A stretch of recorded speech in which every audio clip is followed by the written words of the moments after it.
Ассалаумағалейкум, құрметті менің оқырмандарым, құрметті достар. Күні кеше мен сіздерге депрессия жайында айтып берген болатынмын. Депрессия дегеніміз не, оның мағынасы не?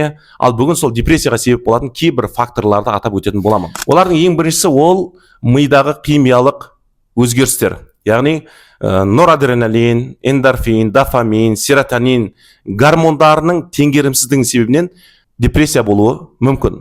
Келесі бізде ол үйімізде, ата-анамыздың бірінде депрессия болса, балада да депрессия болуы ықтималдығы өте жоғары. Өйткені депрессия жағдайында, күйзеліс жағдайында жүрген адам өзінің бойындағы осы депрессиялық жағдайды балаларына немесе жақындарына тәрбие арқылы беру ықтималдығы жоғары. Ішу, есірткі қолдану, бұл нәрселерде адамның депрессия, күйзеліске түсуіне жағдай жасайды.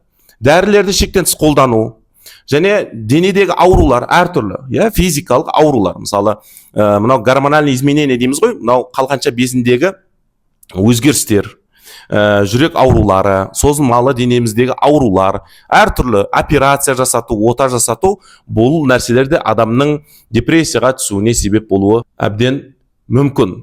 Себептер өте көп, бірақ негізгі себеп, достар, бұл психологиялық, яғни адамның пессимистік көзқарасы өмірге деген. Адам өмірді қалай қабылдайды, солай ол депрессияға түсіп кетуі мүмкін. Мысалы, берген бағасы, өзінің ойлары.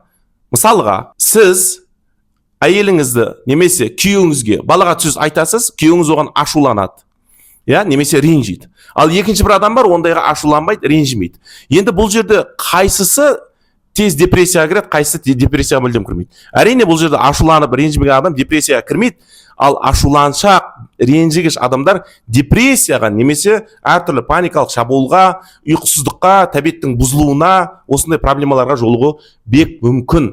Өйткені бұл жерде, достар, біздің қабылдауымыз, түсінесіз ба? Қабылдауымыз. Сондықтан бұл жерде өзгеру керек болған нәрсе ойлар. Әрине, ішімдік ішу, есірткі қолдану, отбасылық проблемалар, бұлардың барлығы адамның көңіл күйіне теріс әсер етуі мүмкін. Мысалы, ішімдік іше беру адамның денсаулығын бұзуы мүмкін. Енді денсаулығы бұзылған адам, ол көңіл күйі болмайтыны анық. Енді салауатты өмір салтын сақтау біз үшін өте маңызды, және ойларды жөндеу өте маңызды депрессиядан шығу үшін, достар. Келесі, достар, депрессияның симптомдарын атап өтемін. Депрессияның негізгі симптомдары ол екі түрлі болады.